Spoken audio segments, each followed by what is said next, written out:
Hola, bienvenidos queridos amigos. Finalmente hemos arribado a este capítulo que anhelaba realizar desde el inicio de esta serie. Este capítulo y los siguientes tratan sobre la Kabbalah árabe. Este es un tema nuevo que expondré de manera inédita y es de fundamental importancia. El estudio que he realizado sobre el Abjad podría clasificarse en 4 grupos.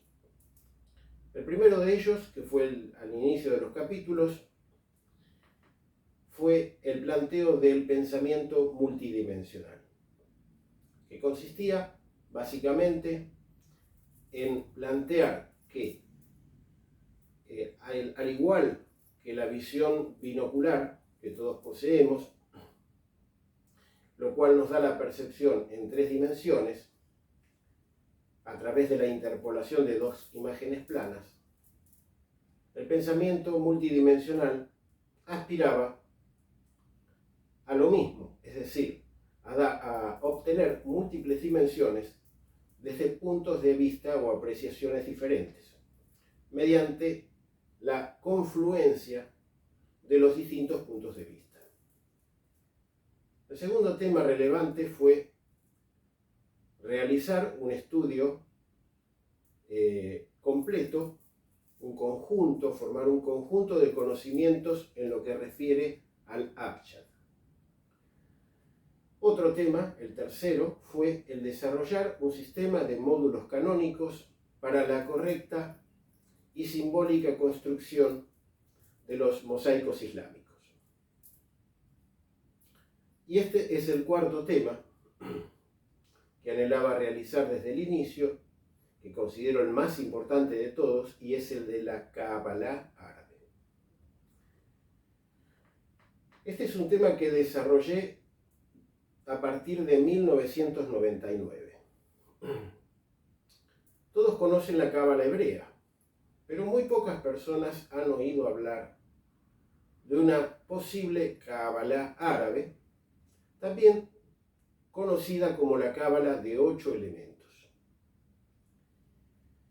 La pista de este conocimiento fue citado en la Enciclopedia Judía, edición Londres, 1912, tomo 3, página 464, en donde refiere que hacia aproximadamente el año 970 de la era cristiana, circuló un pequeño folleto explicativo sobre una cábala árabe proveniente de los hermanos de la pureza.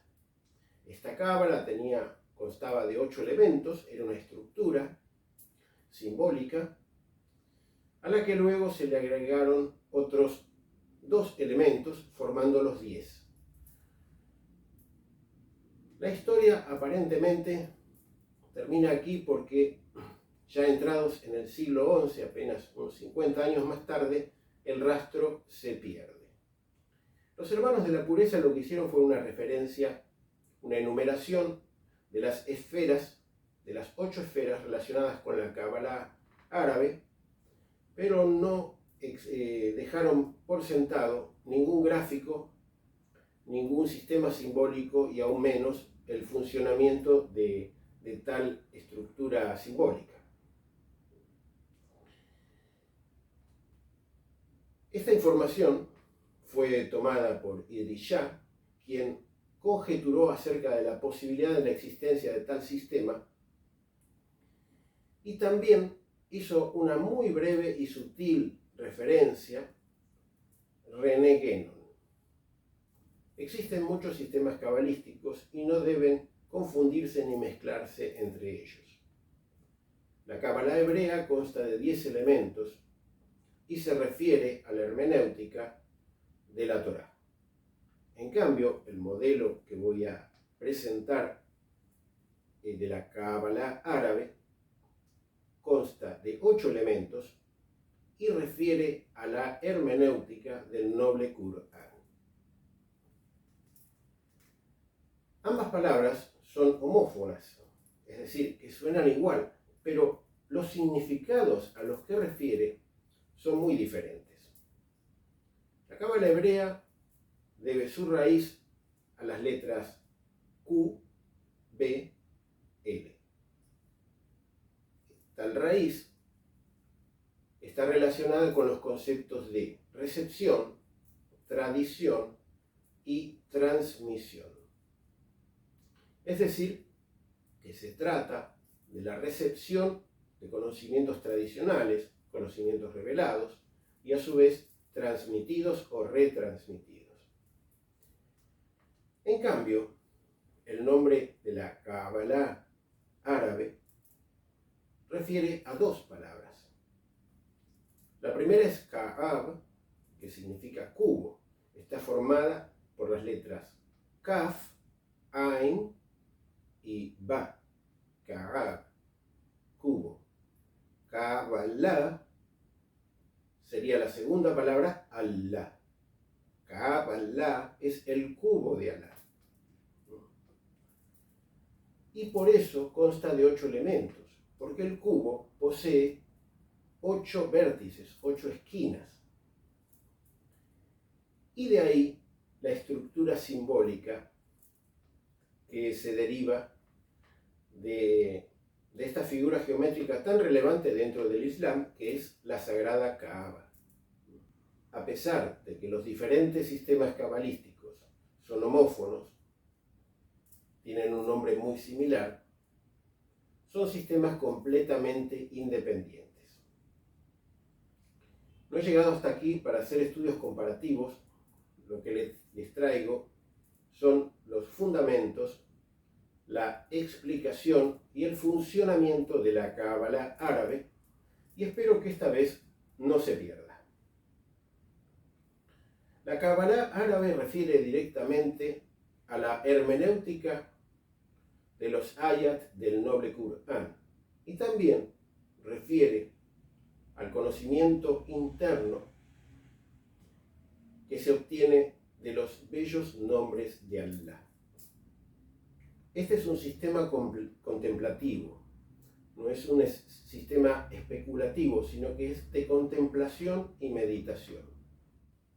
Podríamos definir al conocimiento de la cábala árabe como el conocimiento de la esencia más oculta de la Kaaba, de la mezquita sagrada.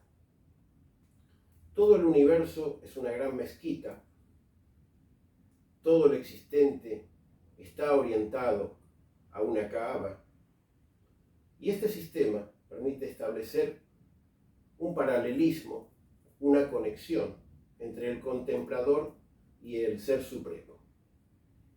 En este caso, mediante lo que se manifiesta a través de la contemplación de la esencia más oculta de los bellos nombres.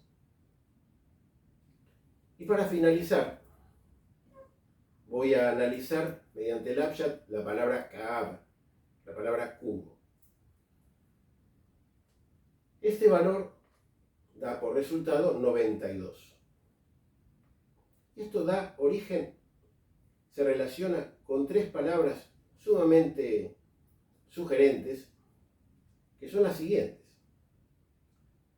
Natzalahu, lo reveló, Ilaina, a nosotros, Muhammad. Es decir, con el número 92 formamos la frase, lo reveló a nosotros, Muhammad. Continuamos, si Dios quiere, en el próximo capítulo.